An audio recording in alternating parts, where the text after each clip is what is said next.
Good morning. ഐപ്ലസിന്റെ പുതിയൊരു വീഡിയോയിലേക്ക് എല്ലാവർക്കും സ്വാഗതം.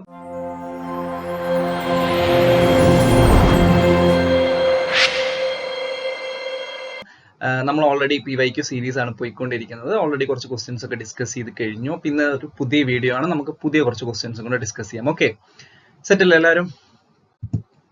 നോക്കിയാൽ ആദ്യത്തെ ചോദ്യം നോക്കിയേ. According to Robert Kane there are 5 general categories of an exemplary case study. അപ്പോൾ എക്സംപ്ലറി കേസ് സ്റ്റഡിനെ കുറിച്ചിട്ടാണ് ചോദിച്ചിരിക്കുന്നത്. റോബർട്ട് കെയ്ൻ എക്സംപ്ലറി കേസ് സ്റ്റഡിനെ കുറച്ച് ജനറൽ ക്യാരക്ടറിസ്റ്റിക്സ് കൊടുത്തിട്ടുണ്ട്. അതിൽ ഏതൊക്കെയാണ് എന്നുള്ളതാണ് ചോദിച്ചിരിക്കുന്നത്. അല്ല, നമുക്ക് ഓൾറെഡി 4 തന്നിട്ടുണ്ട്. 5ാമത്തെ ക്യാരക്ടറിസ്റ്റിക്സ് ഏതാണെന്നേ കണ്ടുപിടിക്കണ്ടോ. ക്ലിയർ അല്ലേ? നോക്കിയാൽ ഏതൊക്കെ 4 ഓൾറെഡി തന്നിട്ടുള്ളത്. സിഗ്നിഫിക്കന്റ് ആണെന്ന് പറഞ്ഞിട്ടുണ്ട് കേസ് സ്റ്റഡി, കംപ്ലീറ്റ് ആയിരിക്കണം എന്ന് പറഞ്ഞിട്ടുണ്ട്, displaying sufficient evidence, considering alternative perspectives. 4 തന്നിട്ടുണ്ട്. The 5th characteristics must be. ഏതാണ് 5ാമത്തെ ക്യാരക്ടറിസ്റ്റിക് എന്നാ ചോദിച്ചിട്ടുള്ളത്. നോക്കിയേ, ഓപ്ഷൻസ് നോക്കിയേ. Defining the readers of the case study, composed in an engaging manner, presented in respondents language, culturally responsive. ഏതായിരിക്കും ചിന്തിച്ച് നോക്കിയേ. കേസ് സ്റ്റഡി സിഗ്നിഫിക്കന്റ് ആയിരിക്കണം, കംപ്ലീറ്റ് ആയിരിക്കണം, ഡിസ്പ്ലേയിങ് സഫീഷ്യന്റ് എവിഡൻസ് ഉണ്ടായിരിക്കണം, കൺസിഡറിങ് ആൾട്ടർനേറ്റീവ് പെർസ്പെക്ടീവ്സ്. റോബർട്ട് കെയ്നിന്റെ കേസ് സ്റ്റഡിയുടെ ഒരു റിസർച്ച് ആൻഡ് ഡിസൈൻസ് എന്ന് പറഞ്ഞിട്ടൊരു ബുക്ക് വരുന്നുണ്ട്. അതിലാണ് പുള്ളി ഇത് പറഞ്ഞിട്ടുള്ളത് കേട്ടോ.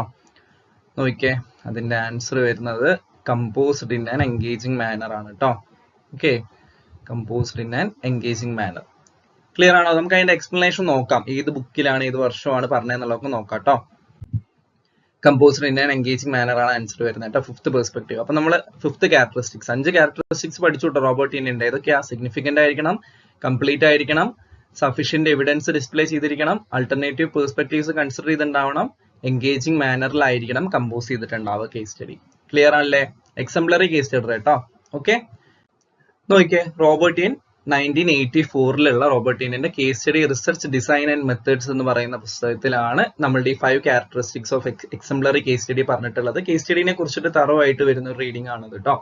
ഓക്കെ, ഇപ്പൊ ഏതൊക്കെയാണെന്ന് പറഞ്ഞാൽ നമ്മളത് കംപ്ലീറ്റ് ആയിരിക്കണം, സിഗ്നിഫിക്കന്റ് ആയിരിക്കണം, സഫീഷ്യന്റ് എവിഡൻസ് ഡിസ്പ്ലേ ചെയ്തിരിക്കണം, ആൾട്ടർനേറ്റീവ്സ് കൺസിഡർ ചെയ്തിട്ടുണ്ടായിരിക്കണം, composed in an engaging manner. ഇങ്ങനെ 5 ക്യാരക്ടറിസ്റ്റിക്സ് ആണ് എക്സംപ്ലറി കേസ് സ്റ്റഡിക്ക് റോബർട്ട് കെയ്ൻ കൊടുത്തിട്ടുള്ളത് കേട്ടോ. ക്ലിയർ അല്ലേ? അത് വർഷം ഓർത്ത് വെക്കാൻ പറ്റുന്നവർ ഓർത്ത് വെക്കുക, ഇല്ലെങ്കിൽ കുഴപ്പമില്ല. ഓക്കെ അല്ലേ? ഓക്കെ, അടുത്ത ചോദ്യത്തിലേക്ക് പോവാം. ഇത് വളരെ സിമ്പിൾ ആയിട്ടുള്ള ഒരു ചോദ്യം അല്ലേ? നോക്കിയേ. Socialist economy is based upon. Socialist economy എന്തിനെ ബേസ് ചെയ്തിട്ടാണെന്നാണ് ചോദിച്ചിരിക്കുന്നത്. നമുക്കിത് ചോദ്യത്തിൽ നിന്ന് തന്നെ എളുപ്പം കിട്ടും. സോഷ്യലിസം അല്ലെങ്കിൽ സോഷ്യലിസ്റ്റ് എക്കോണമി എന്തിലേക്കായിരിക്കും, അതിന്റെ അവരുടെ കോർ വാല്യൂ എന്തിലാ വരുന്നത് എന്നുള്ളത് ചിന്തിച്ചാൽ മതി. ഓക്കെ, നോക്കിയേ. Public ownership, social welfare. Okay, അത് രണ്ടും എന്താണ്? സോഷ്യലിസ്റ്റ് എക്കോണമീനെ ബേസ് ആയിട്ട് വരാൻ സാധ്യതയുള്ളതാണ് അല്ലെ? അപ്പൊ നമ്മൾ ഇത് മാർക്ക് ചെയ്തു കേട്ടോ, അത് സാധ്യതയുണ്ട്. ഓക്കെ, പിന്നെന്താ? പ്രൈവറ്റ് ഓണർഷിപ്പ് ഒരിക്കലും വരില്ല. ഇല്ലല്ലോ, സോഷ്യലിസ്റ്റ് എക്കണോമിയിൽ എന്ത് വരില്ല? പ്രൈവറ്റ് ഓണർഷിപ്പിനെ ഒരു ബേസ് ആയിട്ട് വരുന്നതല്ല. ഇവിടെ എന്ത് വന്നിട്ടുണ്ട്? Public ownership. അതൊക്കെയാണ്. പ്രോഫിറ്റ് മോട്ടീവ് വരില്ല. അതുകൊണ്ട് അതെന്തല്ല? സോഷ്യലിസ്റ്റ് എക്കോണമിയുടെ അല്ല. Private ownership and profit motive രണ്ടും വരില്ല അല്ലേ? സോഷ്യലിസ്റ്റ് എക്കോണമി വരാൻ ചാൻസ് ഉള്ളത് ഇതിൽ മാത്രമാണ്. നോക്കി, ഇതിൽ മാത്രമല്ലേ? Socialist economy is based on public ownership and social welfare അല്ലേ? അവര് പ്രോഫിറ്റ് മോട്ടീവിലല്ല വർക്ക് ചെയ്യുന്നത്, അല്ലല്ലോ. അവർ സോഷ്യൽ വെൽഫെയറിന് വേണ്ടിയാണ് വർക്ക് ചെയ്യുന്നത്. പബ്ലിക് ഓണർഷിപ്പിനെ ആയിരിക്കും പ്രൊമോട്ട് ചെയ്യുക അല്ലെ? പ്രൈവറ്റ് ഓണർഷിപ്പിനെ പ്രൊമോട്ട് ചെയ്യുന്നില്ല കേട്ടോ. അപ്പൊ എന്താണ്? Socialist economy is based upon public ownership and social welfare. എളുപ്പമുള്ള ചോദ്യമല്ലേ? നോക്കിയാലോ. Public ownership and social welfare ആണ് വരുന്നത്. അപ്പൊ ഇങ്ങനെ ഒരു ചോദ്യം കിട്ടിക്കഴിഞ്ഞാൽ നമുക്കൊരു ബേസ് ആയിട്ടുള്ള ഒരു സംഭവം ഉണ്ടല്ലോ, സോഷ്യലിസം അല്ലെങ്കിൽ സോഷ്യലിസ്റ്റ്. അത് എന്തിനായിരിക്കും സപ്പോർട്ട് ചെയ്യുന്നുണ്ടായിരിക്കാം. അപ്പൊ അത് വെച്ചിട്ട് നമുക്ക് എന്ത് ചെയ്യാൻ പറ്റണം? കണക്ട് ചെയ്യാൻ പറ്റണം. മനസ്സിലായോ? അവർ പബ്ലിക് ഓണർഷിപ്പ് ആയിരിക്കും ഉണ്ടായിരിക്കുക എന്നുള്ളത് നമുക്ക് അറിയണതാണ്. സോഷ്യൽ വെൽഫെയറിനെ ആയിരിക്കും പ്രൊമോട്ട് ചെയ്യുന്നുണ്ടായിരിക്കാം. ക്ലിയർ അല്ലേ അത്? ഓക്കെ, എക്സ്പ്ലനേഷൻ ആണ്, നോക്കണ്ടല്ലോ. നോക്കിയേ. Public ownership of resources and means of production. റിസോഴ്സസിനും മീൻസ് ഓഫ് പ്രൊഡക്ഷനും പബ്ലിക് ഓണർഷിപ്പ് ആയിരിക്കണം ഉണ്ടാവുക. അത് വെൽഫെയറിനെയാണ്, സോഷ്യൽ വെൽഫെയറിനെയാണ് അവർ എയിം ചെയ്യുന്നത്. പ്രോഫിറ്റ് മോട്ടീവ് ഇല്ല കേട്ടോ. പ്രോഫിറ്റ് മോട്ടീവ് എന്ന് കണ്ടാൽ അത് സോഷ്യലിസ്റ്റ് എക്കോണമിയുടെ ഭാഗമല്ല. ക്ലിയർ അല്ലേ? നോക്കി, ചോദ്യം നോക്കിയേ. Arrange the following indexes on the basis of their year of initiation. ഏത് വർഷമാണ് വന്നതെന്നുള്ളതിന്റെ അടിസ്ഥാനത്തിൽ എന്ത് ചെയ്യാനാ പറഞ്ഞിരിക്കുന്നത്? ഇൻഡെക്സസിനെ വെക്കാനാ പറഞ്ഞിട്ടില്ല. ഇവിടെ അസെൻഡിങ് ഓർഡർ ആണോ ഡിസെൻഡിങ് ഓർഡർ ആണോ എന്ന് പറഞ്ഞിട്ടില്ല. ഇല്ലല്ലോ. സാധാരണ നമുക്ക് പറയില്ല. അസെൻഡിങ് ആണെങ്കിൽ നമുക്കറിയാം, ആദ്യം വന്നതിന് ആദ്യം എഴുതുക. ഡിസെൻഡിങ് ആണെങ്കിൽ അവസാനം വന്നതിന് ആദ്യം എഴുതുക. പക്ഷെ ഇവിടെ പറയാത്ത സ്ഥിതിക്ക് നമ്മൾ എപ്പോഴും എന്ത് ചെയ്യുക? അസ്യൂം ചെയ്യേണ്ടത് അസെൻഡിങ് ഓർഡർ ആണെന്ന് കേട്ടോ. ക്ലിയർ അല്ലേ അത്? ഒരു സ്മോളസ്റ്റ് ടു ലാർജസ്റ്റ് എന്നുള്ള ആ ഒരു സ്കെയിലാണ് നമ്മൾ എപ്പോഴും നോക്കുക. അപ്പം ഒന്നും പറഞ്ഞിട്ടില്ലെങ്കിൽ അത് അസെൻഡിങ് ഓർഡർ ആണ് നമ്മൾ കൺസിഡർ ചെയ്യേണ്ടത് കേട്ടോ.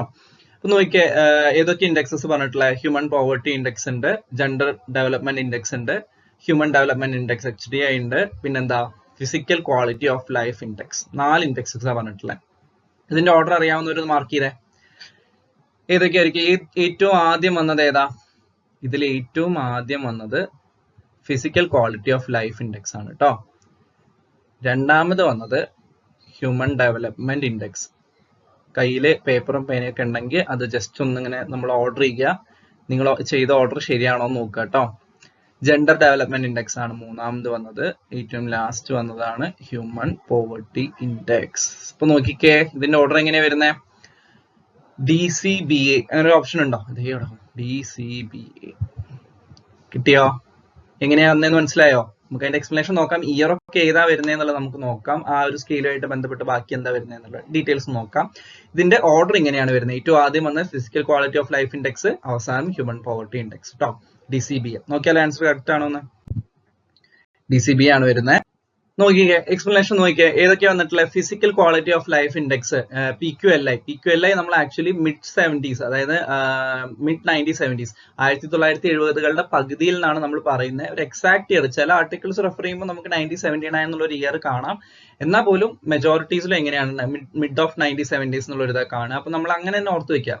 79 ആണെങ്കിൽ പോലും ഇതിന്റെ ഓർഡർ തെറ്റുന്നില്ല. ഓക്കെ, ഒരു mid-1970s വന്നിട്ടുള്ളത്. ഡെവലപ്ഡ് ബൈ ഡേവിഡ് മോറിസ് ആണ് ഡെവലപ്പ് ചെയ്തിട്ടുള്ളത്. Life expectancy, infant mortality rate, അതേപോലെ തന്നെ ബേസിക് ലിറ്ററസി റേറ്റ്, ഇതിനെ മൂന്നിനെയും കമ്പൈൻ ചെയ്തുകൊണ്ടാണ് ഇത് വന്നിട്ടുള്ളത് ഫിസിക്കൽ ക്വാളിറ്റി ഓഫ് ലൈഫിന്റെ ഫിസിക്കൽ ക്വാളിറ്റിയുടെ ഇൻഡെക്സ് വന്നിട്ടുള്ളത്. ക്ലിയർ അല്ലേ അത്? അപ്പൊ അത് ഓർത്ത് വയ്ക്കാം കേട്ടോ. അടുത്തത് ഏതാ പറഞ്ഞ നമ്മള് ഹ്യൂമൻ ഡെവലപ്മെന്റ് ഇൻഡെക്സ് HDI വന്ന എപ്പോഴാണ്? 1990 വന്നിട്ടുള്ളത് കേട്ടോ. 1990 വന്നിട്ടുള്ളത്. UNDP ആയിരുന്നു അതിനെ ഇൻട്രൊഡ്യൂസ് ചെയ്തിട്ടുണ്ടായിരുന്നത്. അമർത്യ സെന്നും മെഹബൂബുൽ ഹക്കും കൂടിയാണ് അത് രണ്ടും ഡെവലപ്പ് ചെയ്തിട്ടുണ്ടായിരുന്നത് കേട്ടോ. രണ്ടുപേരും എക്കണോമിസ്റ്റുകളാണ്. അവർ രണ്ടുപേരുമാണ്. അമർത്യ സെന്നെ നിങ്ങൾക്ക് അറിയുന്നല്ലേ? ഓക്കെ, അമർത്യ സെന്നും മെഹബൂബുൽ ഹക്കും കൂടെയാണ് ഡെവലപ്പ് ചെയ്തത്. 1990 ഹ്യൂമൻ ഡെവലപ്മെന്റ് ഇൻഡെക്സ് ഇൻട്രൊഡ്യൂസ് ചെയ്ത് UNDP ഇൻട്രൊഡ്യൂസ് ചെയ്ത് കേട്ടോ. Okay, gender development index 1995 UNDP launch ചെയ്തതാണ്. അവരുടെ human development report 1995 human development റിപ്പോർട്ടിലാണ് ജെൻഡർ ഡെവലപ്മെന്റ് ഇൻഡെക്സ് ലോഞ്ച് ചെയ്തിട്ടുണ്ടായിരുന്നത് കേട്ടോ. അപ്പൊ ആ ഒരു വർഷങ്ങൾ ഓർത്ത് വെക്കുക. നമുക്ക് ഇവിടെ അതിന്റെ ഓർഡർ ആയിരുന്നു ചോദിച്ചാൽ, എക്സാക്ട് വർഷം ചോദിച്ചില്ല, എന്നാലും ആ ഒരു സീക്വൻസ് എങ്കിലും ഓർത്ത് വെക്കുക കേട്ടോ. ഏറ്റവും അവസാനം human poverty index 1997 UNDP launch ചെയ്തത്. ഇപ്പോൾ അത് മൾട്ടി ഡയമെൻഷണൽ പോവർട്ടി ഇൻഡെക്സ്, അതിനെ നമ്മൾ റീപ്ലേസ് ചെയ്തു. 2010 റീപ്ലേസ് ചെയ്തു. Multi dimensional poverty index MPI എന്നുള്ള പേരിൽ റീപ്ലേസ് ചെയ്തിട്ടുണ്ട് കേട്ടോ. 2010 തൊട്ട് MPI ആയിരുന്നു ഉണ്ടായിരുന്നത്. ഓക്കെ, ക്ലിയർ അല്ലേ? 4 ഇൻഡെക്സസ് നമ്മൾ പഠിച്ചു കേട്ടോ. ഏതൊക്കെ പഠിച്ചേ? Physical quality of life index, human development index, gender development index, പിന്നെ ഹ്യൂമൻ പോവർട്ടി ഇൻഡെക്സ്, അല്ലെങ്കിൽ ഇപ്പോൾ MPI ആയിരുന്ന multi dimensional poverty index. Clear അല്ലേ അത്?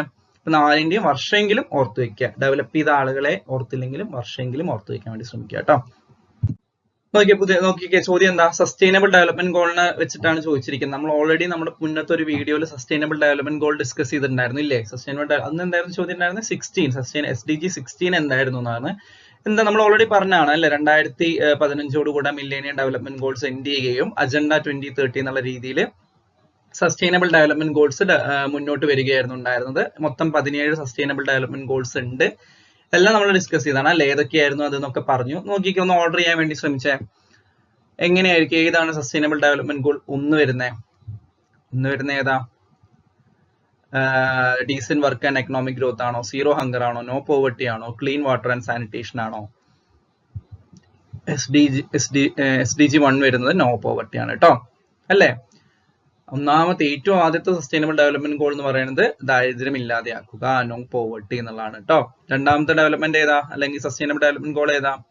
സീറോ ഹങ്കർ ആണ്. ഓക്കെ, ദാരിദ്ര്യം ഇല്ലാതെ ആയാൽ ഹങ്കറും ഇല്ലാതെയാവും. ക്ലിയർ അല്ലേ? അത് കണക്ട് ചെയ്തിട്ട് ഓർത്ത് വെക്കുക കേട്ടോ. Poverty, zero hunger. SDG 6 ആണ് പിന്നെ ചോദിച്ചിരിക്കുന്നത്. 6 ഏതായിരിക്കും വരുന്നുണ്ടായിരിക്കുക? ക്ലീൻ വാട്ടർ ആൻഡ് സാനിറ്റേഷൻ ആണ് കേട്ടോ. SDG 8 വരുന്നത് decent work and economic growth. ഇങ്ങനെയാണ് ഇതിന്റെ ഓർഡർ വരിക കേട്ടോ. ക്ലിയർ അല്ലേ അത്? അപ്പൊ എങ്ങനെയായിരുന്നു നമ്മൾ പറഞ്ഞിട്ടുണ്ടായിരുന്ന മില്ലേനിയം ഡെവലപ്മെന്റ്സ് 2015 കഴിഞ്ഞു. പിന്നീട് സസ്റ്റൈനബിൾ ഡെവലപ്മെന്റ് ഗോൾ വന്നു. 2030 വരെ സസ്റ്റൈനബിൾ ഡെവലപ്മെന്റ് ഗോൾ 17 എണ്ണമാണ് ഉള്ളത് കേട്ടോ. ഓക്കെ, അപ്പൊ ഇതിന്റെ ഓർഡർ എങ്ങനെയാ വരുന്നത്? SDG 1 വരുന്നത് 1, 3, 1322 അത് വെച്ചിട്ട് നമുക്ക് കിട്ടുമോ നോക്കാം. ഓക്കെ 13B2 ഓക്കെ ഇതല്ലേ വരുന്നേ 13B2 വരുന്ന ഓപ്ഷൻ ഇതല്ലേ ഉള്ളൂ ഇതില് അല്ലേ? നോക്കിയാലോ ഫോർത്ത് വൺ ആണ് ആൻസർ. ചെറിയൊരു എക്സ്പ്ലനേഷൻ നമുക്ക് വേഗം നോക്കാം. നോക്കിയേ നമ്മൾ ഓൾറെഡി പറഞ്ഞതാണ്, ഇതേ പിക്ചർ വെച്ച് നമ്മൾ പറഞ്ഞിട്ടുണ്ടായിരുന്നതാണ് എന്താണ് നോ പോവർട്ടി 1 ആണ് വരുന്നത്, സീറോ ഹങ്കർ 2, ഗുഡ് ഹെൽത്തും ക്വാളിറ്റി എഡ്യൂക്കേഷനും 3ഉം 4ഉം ഗുഡ് ഹെൽത്തും ക്വാളിറ്റി എഡ്യൂക്കേഷൻ ആണ്, 5 ജെൻഡർ ഇക്വാലിറ്റി ആണ് വരുന്നത്. 5 ജെൻഡർ ഇക്വാലിറ്റി ആണെങ്കിൽ അതിന്റെ നേരെ ഡബിൾ നോക്കിക്കേ 10 എന്താ റിഡ്യൂസ്ഡ് ഇൻഇക്വാലിറ്റീസ് കേട്ടോ. കണക്ട് ചെയ്ത് പഠിക്കാൻ വേണ്ടി ശ്രമിക്കുക. 5 ഇതാണെങ്കിൽ 10 ഇതാണ്. പിന്നെ നമ്മളിപ്പോ 6 ഡിസ്കസ് ചെയ്തു, ക്ലീൻ വാട്ടർ ആൻഡ് സാനിറ്റേഷൻ അല്ലേ. പിന്നെ നമ്മൾ ഏതപ്പോ പറഞ്ഞ 8 പറഞ്ഞില്ലേ good job and economic growth വരുന്നുണ്ട്, ഇടയിൽ 7 ക്ലീൻ എനർജി വരുന്നുണ്ട്. എല്ലാം ഓർത്ത് വെക്കാൻ വേണ്ടി പറ്റിയ അത്രയും നല്ലത്. ഇല്ലെങ്കിലും ഇതുപോലെ കണക്ട് ചെയ്ത് ഏതെങ്കിലും ഓർത്ത് വെക്കുക. 13, 14 പേര് ചോദിക്കേ പ്രൊട്ടക്ട് ദ പ്ലാനറ്റ്, അത് കുറച്ചും കൂടെ എന്താണ് ക്ലൈമറ്റ് റിലേറ്റഡ് അല്ലെങ്കിൽ എൻവയോൺമെന്റുമായിട്ട് റിലേറ്റഡ് ആയിട്ട് വരുന്നത് അല്ലെ. Protect the planet, life below water, life on land, ഇത് 3 ഒരുമിച്ച് ഓർത്ത് വെക്കുക. 13, 14, 15, 16 പിന്നെ നമ്മൾ അന്ന് ഡിസ്കസ് ചെയ്തു പീസ് ആൻഡ് ജസ്റ്റിസ് കേട്ടോ. എല്ലാം ഓർത്ത് വെക്കാൻ പറ്റിയ നല്ലത്, ഇല്ലെങ്കിലും ഏതെങ്കിലും നിങ്ങൾക്ക് കണക്ട് ചെയ്യാൻ പറ്റുന്ന ഓർത്ത് വെക്കുക. ആദ്യത്തെ ഒരു 5 എണ്ണം എന്തായാലും ഓർത്ത് വെക്കുക കേട്ടോ. ഓക്കെ അടുത്തേക്ക് പോവാം. വീണ്ടും മാച്ച് ഫോളോയിങ് വരുമ്പോൾ ഒരു വല്ലാത്ത സന്തോഷം അല്ലെ. എങ്ങനെയായാലും നമുക്ക് ഒരെണ്ണം 2 എണ്ണം കിട്ടിക്കഴിഞ്ഞാൽ പിന്നെ നമുക്ക് കണക്ട് ചെയ്യാൻ പറ്റുന്നതാണ്. സിവിൽ ഡിസൊബീഡിയൻ മൂവ്മെന്റ് ഉണ്ട്, ശുദ്ധി മൂവ്മെന്റ് ഉണ്ട്, ഭൂദാൻ ആന്തോളൻ, സത്നമി മൂവ്മെന്റ്. ഏതാ നോക്കിക്കേ, നമുക്ക് എല്ലാവർക്കും അറിയുന്ന സിവിൽ ഡിസൊബീഡിയൻസ് മൂവ്മെന്റ് ആരുടെ ആയിരുന്നു ഉണ്ടായിരുന്നത്? സിവിൽ ഡിസൊബീഡിയൻസ് ഒന്നുമില്ല, മഹാത്മാഗാന്ധി, ഒറ്റ വരാം, ഒന്നും നോക്കണ്ട അല്ലെ. സിവിൽ ഡിസൊബീഡിയൻസ് മഹാത്മാഗാന്ധിയുടെ ആയിരുന്നു ഉണ്ടായിരുന്നത്. ശുദ്ധി മൂവ്മെന്റ് നമ്മുടെ ആര്യ സമാജ് ഒക്കെ ബന്ധപ്പെട്ട് വരുന്നതാണ്. അത് കണക്ട് ചെയ്യേണ്ടത് ആരായിട്ടാണ്? ദയാനന്ദ സരസ്വതി ആയിട്ടാണ് കണക്ട് ചെയ്യേണ്ടത് കേട്ടോ. ഭൂദാൻ ആന്തോളൻ എനിക്ക് തോന്നുന്നു കുറെ സോഷ്യൽ വർക്ക് എൻട്രൻസസിലൊക്കെ എപ്പോഴും ചോദിക്കുന്നതാണ്. വിനോദ ഭാവെ ഭൂദാൻ ആന്തോളൻ വരുന്നത് കേട്ടോ.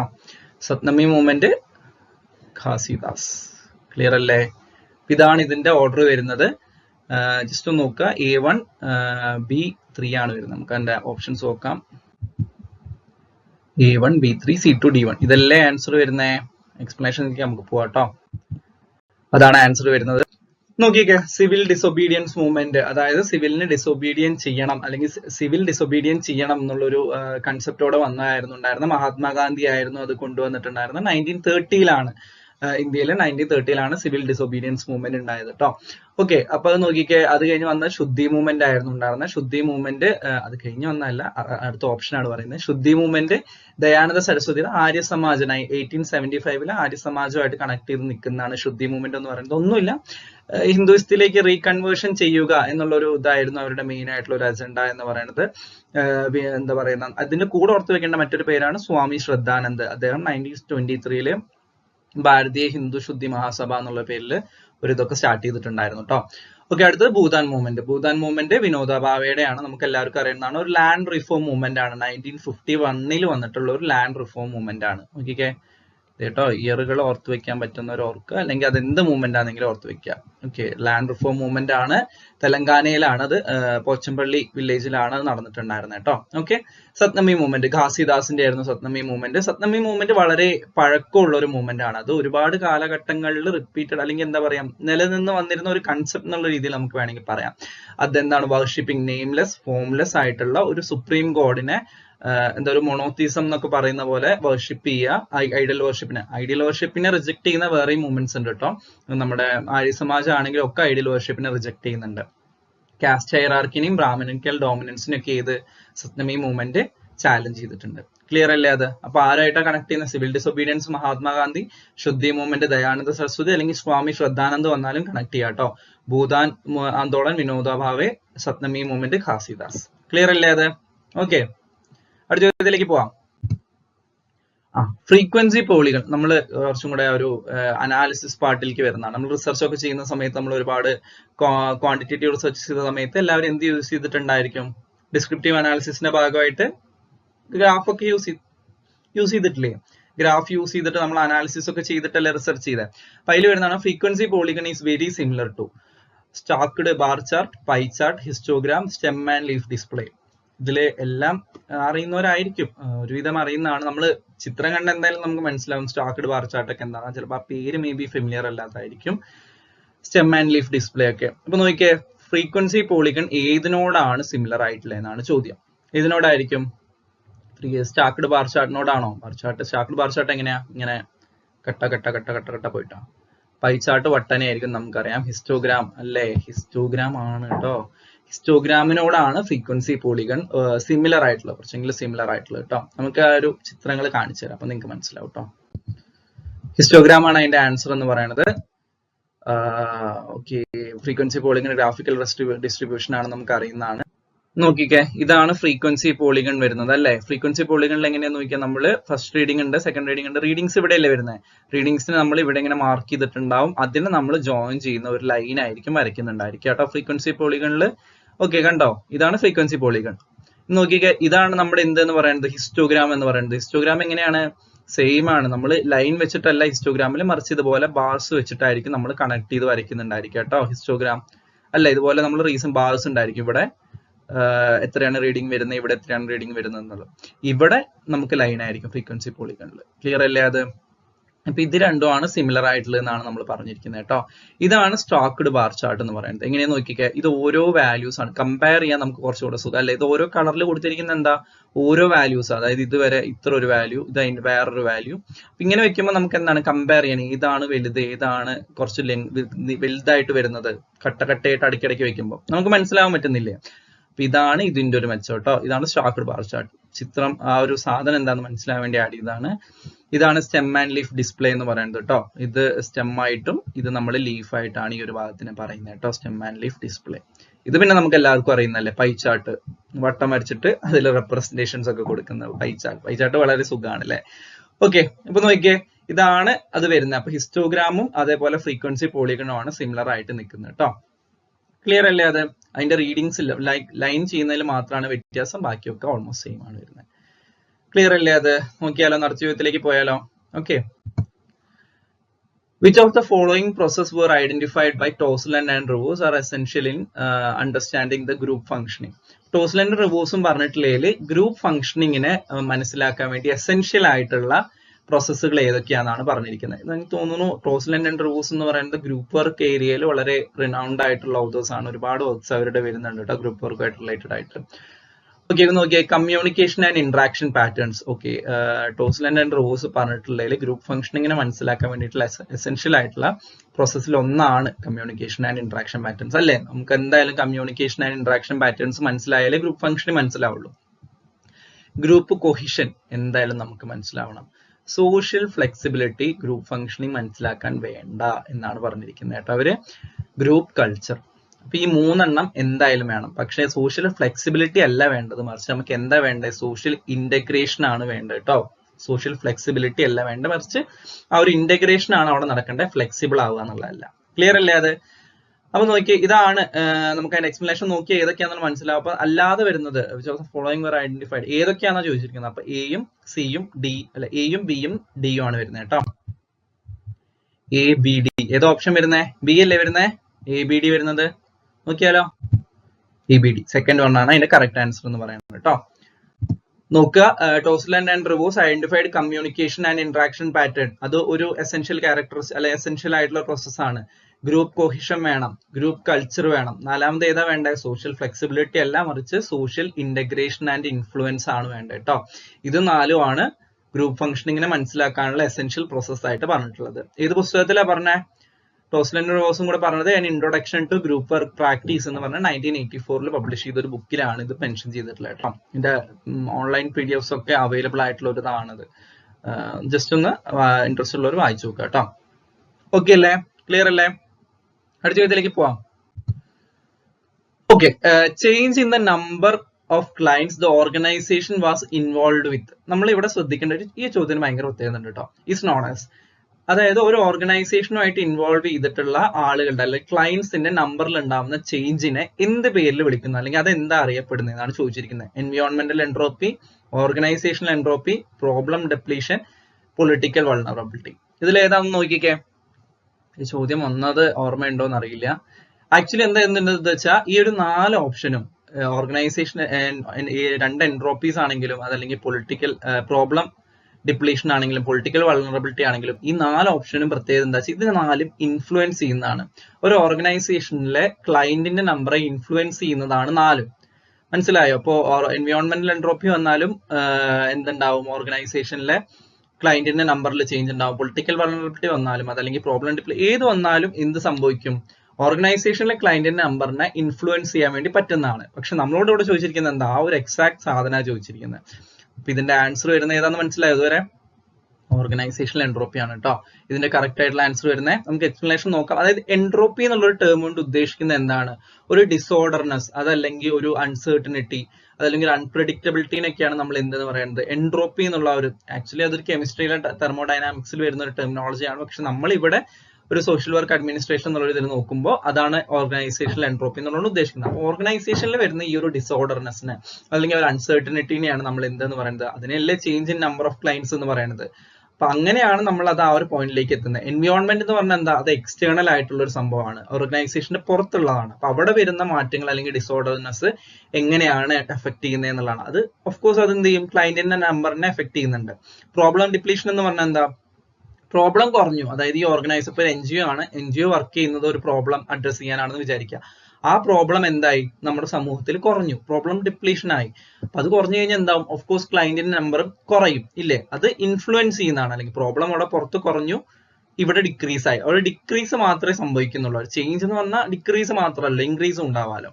പിന്നെ പൊളിറ്റിക്കൽ വൾണറബിലിറ്റി നമ്മുടെ ചുറ്റും ഉണ്ടാവുന്ന രാഷ്ട്രീയപരമായ സംഭവങ്ങൾ ഉണ്ടാവുന്ന, ചിലപ്പോൾ ഒരു പൊളിറ്റിക്കൽ ഷിഫ്റ്റ് സംഭവിച്ചതായിരിക്കാം.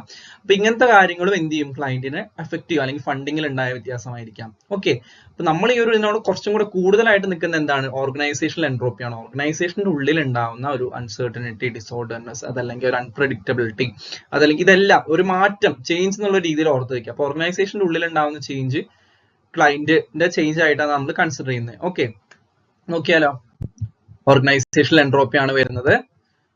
ഡിസോർഡർ അല്ലെങ്കിൽ unpredictability within the organisation, internal ആയിട്ടുള്ള ചേഞ്ച്, അതിനെയാണ് നമ്മൾ എന്തെന്ന് പറയുന്നത്, ഓർഗനൈസേഷണൽ എൻട്രോപ്പി എന്ന് പറയുന്നത് കേട്ടോ. ക്ലിയർ അല്ലേ? അത് കുറച്ച് കൺഫ്യൂസിംഗ് ആണ്. എന്തെങ്കിലും ഡൗട്ട് ഉണ്ടെങ്കിൽ ചാറ്റ് ബോക്സിൽ ചോദിക്കാം കേട്ടോ. ഓക്കെ, അടുത്ത ചോദ്യമാണ് സ്കീം. എന്താണെന്ന് സ്കീം വരാതെ നോക്കിയിരിക്കുകയായിരുന്നു. Pradhan Mantri Shram Yogi Maandhan scheme is it to ensure old age protection for, ആരുടെ ഓൾഡ് ഏജ് പ്രൊട്ടക്ഷൻ എൻഷുർ ചെയ്യാൻ വേണ്ടിയിട്ടാണ് ഈ ഒരു സ്കീം PMSYM എന്ന് പറയുന്ന ഒരു സ്കീം വന്നിട്ടുള്ളതെന്നാണ്.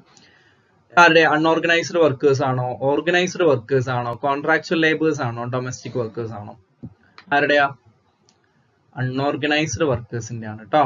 ഓക്കെ, PMSYM പ്രധാനമന്ത്രി ശ്രം യോഗി മാൻധൻ എന്ന് പറയുന്ന ആ ഒരു സ്കീം വന്നിട്ടുള്ളത് അൺഓർഗനൈസ്ഡ് വർക്കേഴ്സിന്റെ ഓൾഡ് ഏജ് പ്രൊട്ടക്ഷന് വേണ്ടിയിട്ടാണ് കേട്ടോ. നോക്കിയേ, പ്രധാനമന്ത്രി ശ്രം യോഗി മാൻധൻ 2019 വന്ന സ്കീമാണ്. ഒരു 5 വർഷമായിട്ടേ ഉള്ളൂ. നമ്മൾ ആ ഒരു സമയത്തൊക്കെ അതിന്റെ ഡിസ്കഷൻ ഒരുപാട് കേട്ടിട്ടുള്ളതാണ് അല്ലെ. അത് എന്തിനു വേണ്ടിയിട്ടാണ്, അൺഓർഗനൈസ്ഡ് വർക്കേഴ്സിന് ഓൾഡ് ഏജ് പ്രൊട്ടക്ഷൻ കൊടുക്കാനും സോഷ്യൽ സെക്യൂരിറ്റി കൊടുക്കാനും വേണ്ടിയിട്ട് മുന്നോട്ട് വന്നിട്ടുള്ള ഒരു സ്കീമാണ് കേട്ടോ. ക്ലിയർ അല്ലേ? അത് പ്രധാനമന്ത്രി ശ്രം യോഗി മാൻധൻ അൺഓർഗനൈസ്ഡ് വർക്കേഴ്സ് 2019 കേട്ടോ. ഓക്കെ, നോക്കിക്കേ, ഇന്ന് നമ്മൾ കുറെ മൂവ്മെന്റ്സ് ആണ് പഠിച്ചിട്ടുള്ളത് അല്ലെ. കുറെ മൂവ്മെന്റ്സ് വന്നിട്ടുണ്ട്. നമുക്ക് അവിടെയും കുറെ മൂവ്മെന്റ്സ് മുന്നേ മഹാത്മാഗാന്ധിയുടെ ഡിസൊബീഡിയൻസ്, സിവിൽ ഡിസൊബീഡിയൻസ് വന്നു, ഭൂതാൻ വന്നു. ഓക്കെ, ഇനി വീണ്ടും കുറച്ച് മൂവ്മെന്റ്സ് തന്നെയാണ് പറഞ്ഞിട്ടുള്ളത്. 5 മൂവ്മെന്റ്സ് കൊടുത്തിട്ടുണ്ട്. എങ്ങനെ ഓർഡർ ചെയ്യാൻ പറഞ്ഞിരിക്കുന്നത്, occurrence of movements from early to recent, ആദ്യം നടന്നതിന് ആദ്യം എഴുതുക, അവസാനം നടന്നതിന് അവസാനം എഴുതുക. നോക്കിയേ, ഖേദ മൂവ്മെന്റ് വന്നിട്ടുണ്ട്, ടെബാക്ക മൂവ്മെന്റ് വന്നിട്ടുണ്ട്, റൗലത്ത് സത്യാഗ്രഹം വന്നിട്ടുണ്ട്, ചമ്പാരൻ മൂവ്മെന്റ് വന്നിട്ടുണ്ട്, പിന്നെന്താ ബർദോളി സത്യാഗ്രഹം വന്നിട്ടുണ്ട്. അപ്പൊ ഏതായിരിക്കും ആദ്യം വന്നിട്ടുണ്ടായിരിക്കാം നോക്കിക്കേ. ഇതില് 3 ആക്ച്വലി ഗാന്ധിജിയായിട്ട് ഡയറക്റ്റ് ആയിട്ട് കണക്ട് ചെയ്ത് നിൽക്കുന്ന അല്ലെ. അത് 3 കറക്റ്റ് ഓർഡറിലുമാണ് അല്ലെ. ആ 3 ഗാന്ധിജിയുടെ അത് അടുത്തടുത്ത വർഷങ്ങളിലാണ് വരുന്നത് താനും. അപ്പൊ നോക്കിയേ, ഏറ്റവും ആദ്യം നടന്നത് ചമ്പാരൻ സത്യാഗ്രഹമാണ്, അല്ലെങ്കിൽ ചമ്പാരൻ മൂവ്മെന്റ് ആണ്. ബീഹാറിലെ ചമ്പാരൻ ഡിസ്ട്രിക്റ്റിൽ നടന്നിട്ടുള്ളതാണ്. അതാണ് ഏറ്റവും ആദ്യം ഗാന്ധിജി ഇന്ത്യയിലേക്ക് വന്ന ആ ഒരു ഇനീഷ്യൽ ടൈമിലൊക്കെ നമ്മൾ വന്നിട്ടുള്ള ഒരു സംഭവമായിരുന്നു ചമ്പാരൻ സത്യാഗ്രഹ എന്ന് പറയുന്നത്. അത് കഴിഞ്ഞിട്ട് വന്നത് ഏതായിരുന്നു? അപ്പൊ ആദ്യം 1 ഇത് കേട്ടോ, 1. ഓക്കെ, പിന്നെ ഏതാ വന്നേ? പിന്നെ വന്നത് ഖേദയാണ് കേട്ടോ. ഖേദ സത്യാഗ്രഹ ഗുജറാത്തിലാണ് നടന്നത് കേട്ടോ. 3 റോലത്ത് ആക്ടിനെതിരെ വന്ന റോലത്ത് സത്യാഗ്രഹം നിങ്ങൾ കുറച്ചുകൂടി കേട്ടിട്ടുണ്ടാവും അല്ലേ. മുംബൈയിൽ ആയിരുന്നു അതിന്റെ ഒരു ഇതുണ്ടായിരുന്നത്. റോലത്ത് ആക്ടിനെതിരെ ഒരു എന്താ പറയാ പൊളിറ്റിക്കൽ ആയിട്ടുള്ള അല്ലെങ്കിൽ പൊളിറ്റിക്കൽ പ്രിസണേഴ്സിനെയൊക്കെ 2 വർഷത്തേക്ക് വിത്തൗട്ട് ട്രയൽ സസ്റ്റെയിൻ ചെയ്യാനുള്ള ഒരു ഇതൊക്കെ വന്നായിരുന്നു റോലത്ത്. വളരെ അനാർക്കിയൽ ആയിട്ടുള്ള ഒരു ഇതായിരുന്നു റോലത്ത് ആക്ട്. അതിനെതിരെ വന്നായിരുന്നു റോലത്ത് സത്യാഗ്രഹ എന്ന് പറയുന്നത്. പിന്നെയാണ് നമ്മുടെ ഇത് ബർദോളി സത്യാഗ്രഹ 4. ഏറ്റവും അവസാനം ഏറ്റവും അവസാനം എന്ന് വെച്ചാൽ ഈ ഓർഡറിൽ ഏറ്റവും അവസാനം കേട്ടോ. ഓക്കെ, അപ്പൊ ഇങ്ങനെയാണ് ഇതിന്റെ കറക്റ്റ് ഓർഡർ വരുന്നത്. അപ്പൊ എങ്ങനെയാ വരുന്നത്? DACEB നോക്കിയാലോ,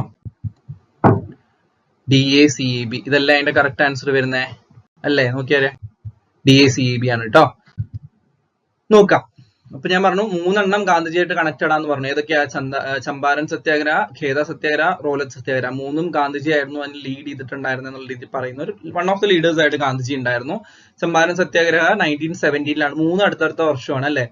1917, 1918, 1919. ചമ്പാരൻ, ഖേദ, റോലത്ത്. ഓർഡർ ഓർത്ത് വെക്കാൻ വലിയ ബുദ്ധിമുട്ടില്ല. ഒരു ആൽഫബറ്റിക് ഓർഡറിൽ തന്നെയാ. C കഴിഞ്ഞ് K കഴിഞ്ഞിട്ട് R. ഓക്കെ, 17, 18, 19 കേട്ടോ. അപ്പൊ നോക്കിയ ചമ്പാരൻ സത്യാഗ്രഹം ബീഹാറിലായിരുന്നു നടന്നിട്ടുണ്ടായിരുന്നത്. എന്തിനു വേണ്ടിയിട്ടായിരുന്നു? ഫോഴ്സ്ഡ് ഇൻഡിഗോ അല്ലെ, നീലം കൃഷി ചെയ്യാൻ വേണ്ടിയിട്ട് കർഷകർക്ക് ഫോഴ്സ് ചെയ്യുന്ന ഒരു സാഹചര്യം ഉണ്ടായിരുന്നു. അവർക്ക് വളരെ കുറച്ച് പേയ്മെന്റ് കിട്ടുന്ന നീലം എന്തായാലും കൃഷി ചെയ്യും വേണം. ബ്രിട്ടീഷുകാരുടെ ഒരു ഇതിന്റെ ഫോഴ്സ്ഫുൾ ആയിട്ടുള്ള ഒരു ആക്ട് ഉണ്ടായിരുന്നു. അതിനെതിരെയായിരുന്നു ചമ്പാരൻ സത്യാഗ്രഹം വന്നിട്ടുണ്ടായിരുന്നത്. 1917 വന്നിട്ടുണ്ടായിരുന്നത്. അത് കഴിഞ്ഞിട്ട് വന്നിട്ടുള്ളതായിരുന്നു ഏത്? ഖേദ സത്യാഗ്രഹം. ഖേദ സത്യാഗ്രഹം സപ്പോർട്ട് പെസൻസിന്, അതായത് വളരെ ഹൈ ടാക്സസിനെതിരെ വളരെ കൂടുതൽ ടാക്സ് പേ ചെയ്യേണ്ട ഒരു സാഹചര്യം വന്നു. അതിനെ സപ്പോർട്ട് ചെയ്യാൻ, പെസൻസിനെ സപ്പോർട്ട് ചെയ്യാൻ വേണ്ടി വന്നായിരുന്നു ഖേദ സത്യാഗ്രഹ എന്ന് പറയുന്നത്. പിന്നെ വന്നതാണ് റോലത്ത് സത്യാഗ്രഹ. റോലത്ത് സത്യാഗ്രഹ പറഞ്ഞ പോലെ റോലത്ത് ആക്ടിന് അഗെയിൻസ്റ്റ് ആയിട്ടായിരുന്നു വന്നിട്ടുണ്ടായിരുന്നത്. 1919 വന്നിട്ടുണ്ടായിരുന്നത്. റോലത്ത് ആക്ട് എന്ന് പറയുന്നത് കുറച്ചും കൂടി ഒരു അനാർക്കിയൽ ആയിട്ടുള്ള ഒരു ആക്ട് ആയിരുന്നു. നമ്മൾ നേരത്തെ പറഞ്ഞ പോലെ കഴിഞ്ഞാൽ കാരണം കൂടാതെ അറസ്റ്റ് ചെയ്യാനും, അറസ്റ്റ് ചെയ്തിട്ട് ട്രയലുകൾ നടത്താതെ 2 വർഷത്തോളം സസ്റ്റെയിൻ ചെയ്യാനും ജയിലിൽ അടയ്ക്കാനും ഒക്കെ ഉള്ള ഒരു പ്രൊവിഷൻ ഉണ്ടായിരുന്നു അതിൽ. അപ്പൊ അതിനെതിരെയായിരുന്നു റോലത്ത് സത്യാഗ്രഹ വന്നിട്ടുണ്ടായിരുന്നത്. പിന്നെ ബർദോളി സത്യാഗ്രഹ. ബർദോളി സത്യാഗ്രഹ അത് കഴിഞ്ഞിട്ട് ഒരു 1928 ഒക്കെ ആയപ്പോഴായിരുന്നു വന്നിട്ടുണ്ടായിരുന്നത്. നമ്മുടെ സർദാർ വല്ലഭായ് പട്ടേൽ ആയിരുന്നു വന്നിട്ടുണ്ടായിരുന്നത്. അഗെയിൻസ്റ്റ് ഇൻക്രീസ്ഡ് ടാക്സേഷൻ അഗെയിൻസ്റ്റ് ആയിട്ട് വന്നിട്ടുള്ളായിരുന്നു അതും ഉണ്ടായിരുന്നത്. പിന്നെ ടബാക്ക മൂവ്മെന്റ്, അത് ബർദോളി സത്യാഗ്രഹ ഗുജറാത്തിൽ തന്നെയായിരുന്നു കേട്ടോ അതും സംഭവിച്ചിട്ടുണ്ടായിരുന്നത്. പിന്നെ ടബാക്ക മൂവ്മെന്റ് ഏറ്റവും ലാസ്റ്റ് വന്നാണ് ബംഗാളിലായിരുന്നു. ഓൾ ഇന്ത്യ കിസാൻ സഭയായിരുന്നു അതിന് ഒരു നേതൃത്വം കൊടുത്തിട്ടുണ്ടായിരുന്നു. 1946 തുടങ്ങിയ ആ ഒരു കാലഘട്ടത്തിലായിരുന്നു നടന്നത്. എന്തിനായിരുന്നു? ഷെയർ ഓഫ് പ്രസൻസ്, അതായത് ഷെയർ കോപ്പേഴ്സ് ഉണ്ടാവില്ല. ഇപ്പൊ നമ്മുടെ നാട്ടിലാണെങ്കിൽ നമ്മളിങ്ങനെ പാട്ട വ്യവസ്ഥയിൽ പണിയെടുക്കുക എന്നൊക്കെ പറയില്ലേ. അതായത് ഇപ്പൊ ഇങ്ങനെ പാട്ടത്തിൽ പണിയെടുക്കുന്ന സമയത്ത് ലാൻഡിന്റെ ഓണേഴ്സിന് 2/3 കൊടുക്കണം എന്നുള്ളൊരു നിയമമായിരുന്നു. അതായത് കൃഷിക്കാർക്ക് 1/3 കിട്ടുള്ളൂ. ആരാണോ ഓണേഴ്സ് അവർക്ക് 2/3 കൊടുക്കണം എന്നുള്ളൊരു സാധനമായിരുന്നു. അപ്പൊ അത് മാറ്റിയിട്ട് എന്താക്കി? പണിയെടുക്കുന്ന ആൾക്കാർക്ക് 2/3 ഓണേഴ്സിന് 1/3 കൊടുക്കുക എന്നുള്ളൊരു ഇതിലായിരുന്നു ടബാക്ക മൂവ്മെന്റ് വന്നിട്ടുണ്ടായിരുന്നു. ഓൾ ഇന്ത്യ കിസാൻ സഭ ആയിരുന്നു അതിന് നേതൃത്വം കൊടുത്തിട്ടുണ്ടായിരുന്നത് കേട്ടോ. ഓക്കെ, ക്ലിയർ അല്ലേ? അപ്പൊ 4-5 മൂവ്മെന്റ് ആണെങ്കിലും മെയിൻ ആയിട്ട് വരുന്നത്. അപ്പൊ ആ മൂവ്മെന്റ്സും അവര് ആരുമായിട്ടാണ് കണക്ട് ചെയ്തിട്ടുള്ളതെന്നും വർഷം ഓർത്ത് വെക്കാൻ വേണ്ടി ശ്രമിക്കുക. അതല്ലെങ്കിൽ ഒരു ടൈം ലൈനെങ്കിലും ഓർത്ത് വെക്കുക, എക്സാക്ട് വർഷം ഓർത്ത് വെച്ചില്ലെങ്കിലും കേട്ടോ. ക്ലിയർ അല്ലേ? അപ്പൊ ഇന്നും നമ്മൾ ഓൾമോസ്റ്റ് ഒരു 10 ചോദ്യങ്ങളോളം നമ്മൾ ഇന്നും ഡിസ്കസ് ചെയ്തിട്ടുണ്ട്. അപ്പൊ എന്തായാലും അതിൽ പ്രത്യേകിച്ച് ഡൗട്ട് ഒന്നും ഇല്ല എന്ന് വിചാരിക്കുന്നു. എന്തെങ്കിലും ഡൗട്ട് ഉണ്ടെങ്കിൽ അത് താഴെ കമന്റ് ബോക്സിൽ ചോദിക്കുക. അപ്പൊ നമുക്ക് അത് ക്ലിയർ ചെയ്ത് മുന്നോട്ട് പോകാൻ വേണ്ടി പറ്റും കേട്ടോ. അപ്പൊ ഇന്ന് കൂടുതലും നമ്മൾ ആ ഒരു സോഷ്യൽ മൂവ്മെന്റ്സ് ആയിരുന്നു കൂടുതലും വന്നിട്ടുണ്ടായിരുന്നത്. കുറെ സത്യാഗ്രഹങ്ങളും ഹിസ്റ്റോറിക്കൽ ആയിട്ടുള്ള കുറെ ഫാക്ട്സ് വെച്ചിട്ടായിരുന്നു പോയിട്ടുണ്ടായിരുന്നത്. അപ്പോ അത് നോക്കുക, വർഷങ്ങൾ ഓർത്ത് വെക്കാൻ പറ്റുന്നവർ ഓർത്ത് വെക്കുക. അതല്ലെങ്കിൽ അതിന്റെ ഒരു നേരത്തെ പറഞ്ഞ പോലെ തന്നെ ടൈം ലൈൻ എങ്കിലും ഓർത്ത് വെക്കുക. അതാകുമ്പോൾ നിങ്ങൾക്ക് കുറച്ചുകൂടെ സുഖമായിരിക്കും കേട്ടോ. ഓക്കെ, മുന്നത്തെ വീഡിയോസ് കാണാത്തവർ കാണുക. നമ്മൾ ആ ഒരു SDP ഒക്കെ കുറച്ചും കൂടെ ഡീറ്റെയിൽ ആയിട്ട് അതിൽ ഡിസ്കസ് ചെയ്തിട്ടുണ്ട്. SDG സസ്റ്റൈനബിൾ ഡെവലപ്മെന്റ് ഗോൾസ് ഒക്കെ. ഓക്കെ, ക്ലിയർ ആണെന്ന് വിചാരിക്കുന്നു. Okay, bye. അപ്പൊ have a happy day. Goodbye. അടുത്ത വീഡിയോയിൽ കാണാം കേട്ടോ.